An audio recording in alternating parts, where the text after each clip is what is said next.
선지자로 이렇게 기록된 바, 또 유대 땅 베들레헴아, 너는 유대 고을 중에서 가장 작지 아니하도다. 내게서 한 다스리는 자가 나와서 내 백성 이스라엘의 목자가 되리라 하였음이니라. 아멘. 오늘 함께 말씀 나눌 때는 동방에서 온 박사들이라고 하는 그런 제목으로 말씀을 나누고자 합니다. 이미 성탄절은 한 3주 전에 지났지만 우리가 오늘 다시 한번 동방의 박사들에 대한 이야기를 나누는 것은 이 동방 박사를 통해서 예수님의 나타나심이 어떤 의미인지를 다시 한번 발견해 보고자 하는 바가 있습니다. 성탄 시즌 단골 성극 메뉴로 등장하는 이 동방의 박사들 이야기. 동방의 박사들 이야기, 영어로 하면요, 이 박사들이 맥기라고 하는데, 박사들, 맥기, 마구스의 복수형이 되겠죠. 이 맥기라고 하는 말, 사실 매직으로 이렇게 풀어져도 되는 그런 말이, 매직이라고 풀어질 수 있는 그런 단어가 되는데, 이 맥기라고 하는 말은 실제로 박사들이라고 하는 의미보다는 점성술가 아니면은 마법사 정도로 이렇게 이해하는 것이 더 좋을 거라고 생각을 합니다.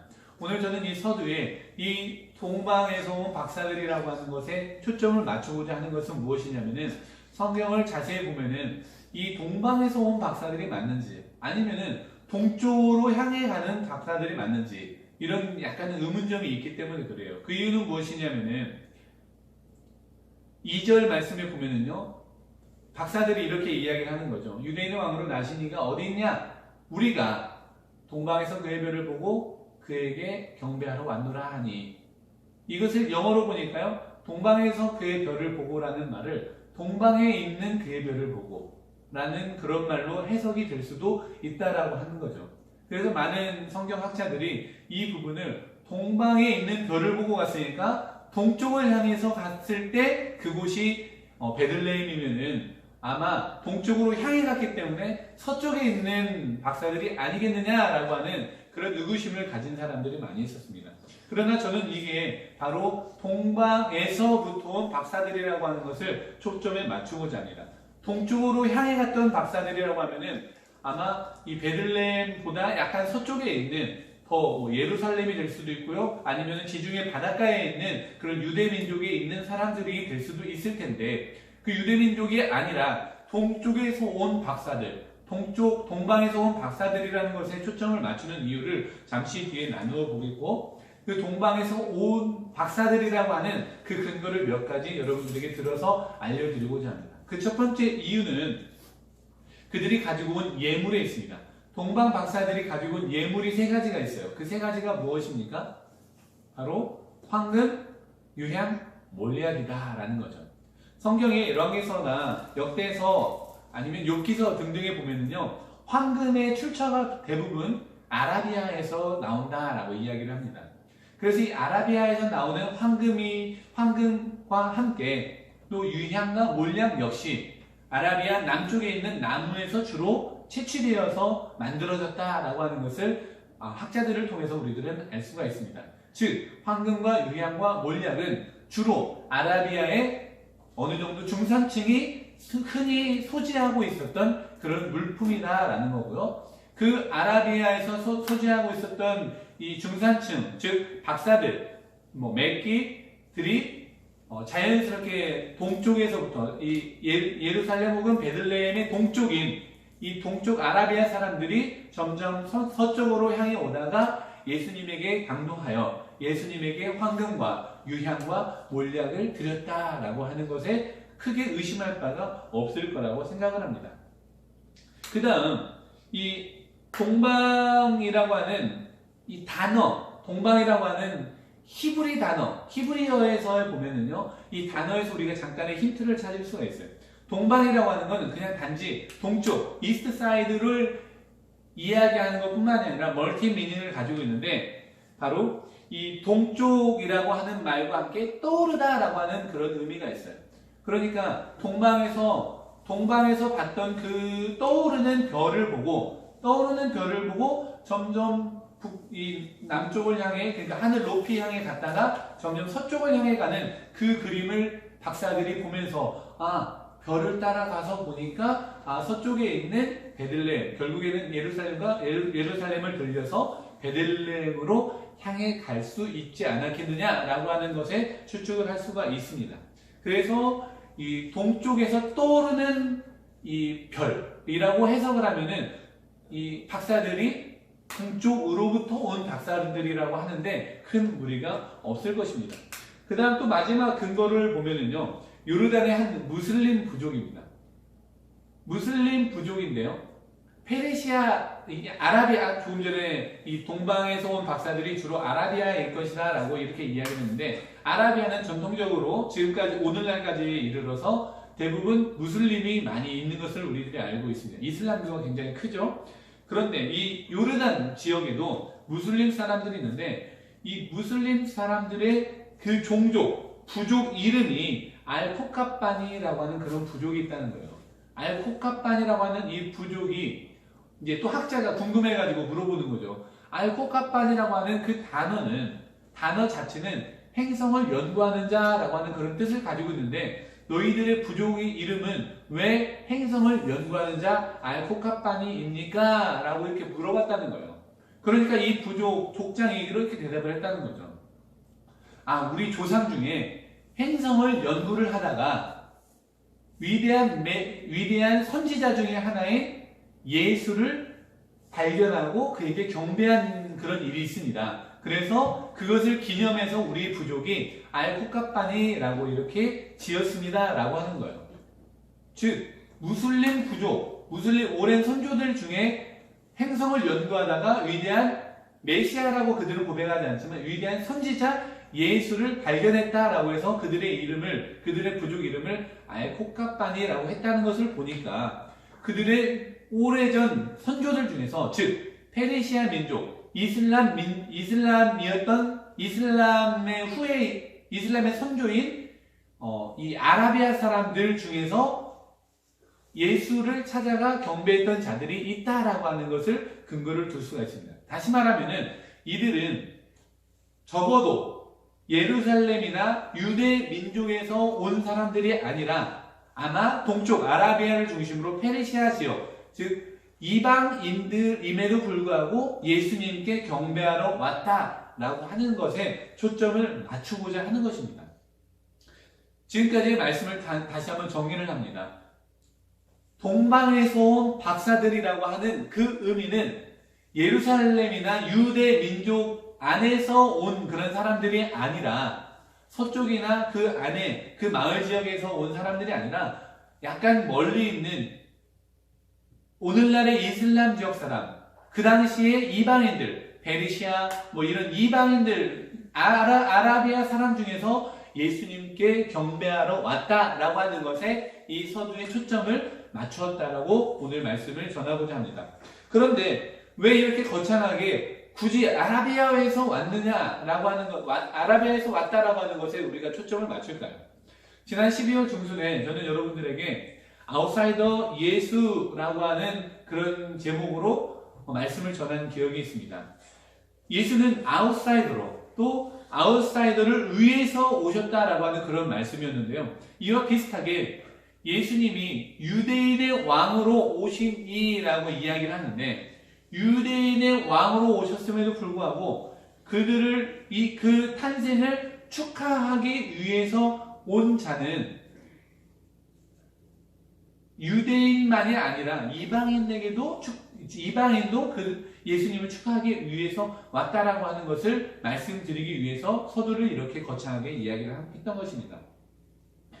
유대인의 왕으로 오셨음에도 불구하고 평범한 목수의 아들로, 목수의 자녀로 이 땅에 오셨고, 또 손가락질을 받는 미혼모의 자녀로 그의 몸에서 태어나게 되었고, 출산과 어울리지 않는 그런 구유라고 하는 지역에서 태어난 그 예수님은 어쩌면은 유대인의 왕임에도 불구하고 유대인의 왕이라는 호칭과 그렇게 어울리지 않는 모습으로 이 땅에 오셨다라고 할 수가 있을 것입니다. 그의 축하객조차도 역시 유대인이었을 것 같은 목동들과 함께 유대인이 전혀 아니었을 것 같은 박사들에게 이런 축하를 받았다라고 하는 것, 그것은 우리에게 큰 의미를 줄 수가 있다고 할 수 있겠습니다. 더 재미있는 사실을 하나 소개를 하고자 합니다. 기원후 8세기경에 이 동방 박사들에 대한 연구를 많이 하던 사람들이 이렇게 이 동방에서 온 사람들에 대해서 좀 더 연구를 하면서 그들을 이름을 지어주고 그들의 인종을 정해주는 그런 일들이 있었어요. 아주 뚜렷한 근거를 가지고 그들이 그렇다라고 하는 것이 아니라 우리 믿음의 조상들이 신앙의 고백으로 아마 그러한 이름을 정해주었다라고 저는 그렇게 생각을 합니다.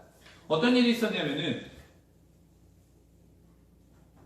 지금 제가 이제 보여드리는 이 그림이 있잖아요. 그림을 보시면은 동방 박사들이 딱 3명일 거라고 이렇게 단정 지을 수 없지만 황금과 유향과 몰약이 3가지 종류의 선물이었기 때문에 아마 3명이지 않을까라고 하는 추측에서 보통 일반적으로 3명을 이렇게 이야기를 합니다. 그런데 3명의 얼굴 색깔과 복장이 독특한 것을 볼 수가 있어요.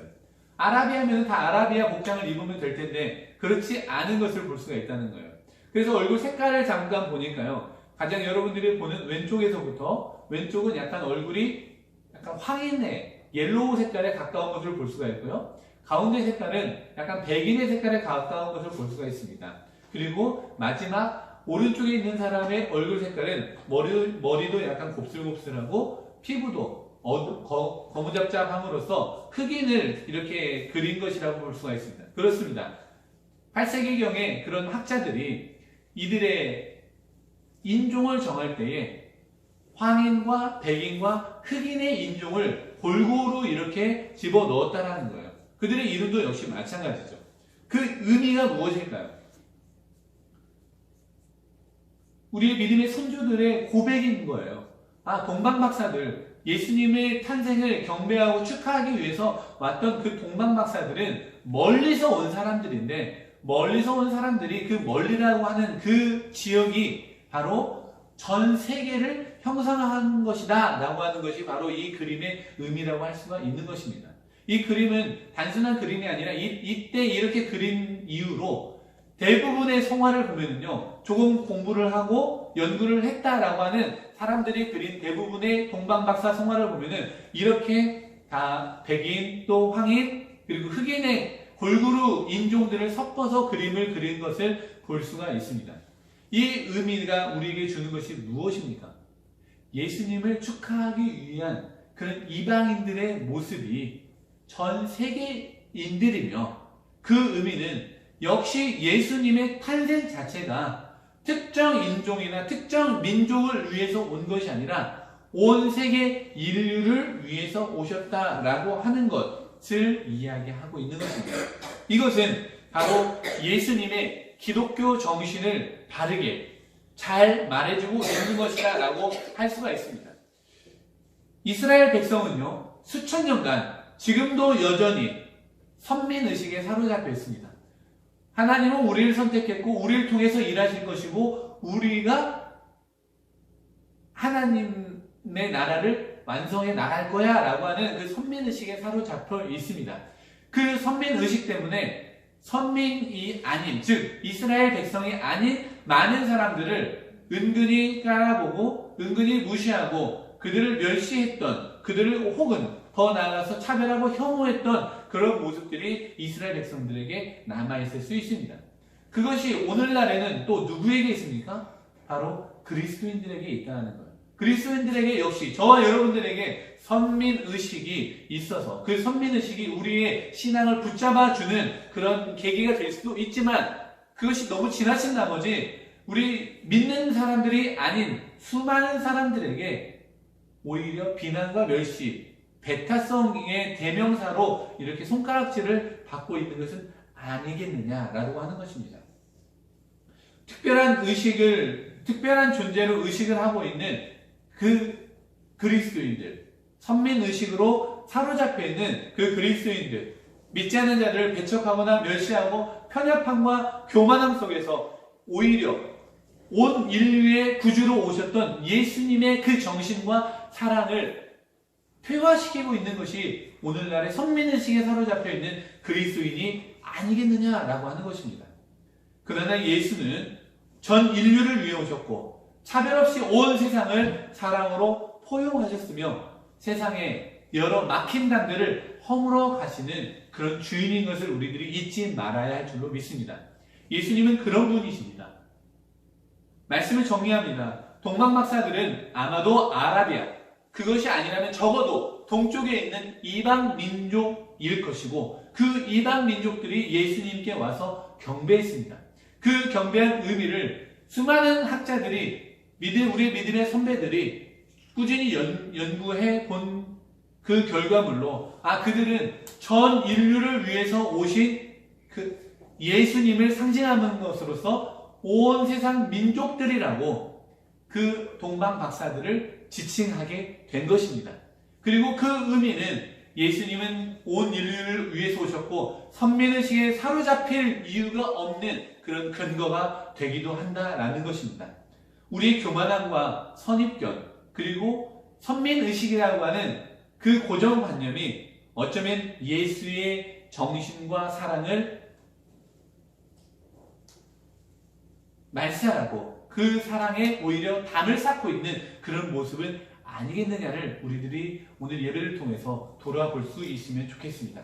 이번 한 주간도 예수님의 올바른 정신을 생각하며 우리 마음 가운데 새기기를 원합니다. 예수님은요, 이 땅에 사랑으로 오셨고 포용함으로 오셨고 온 인류를 위해서 오셨습니다.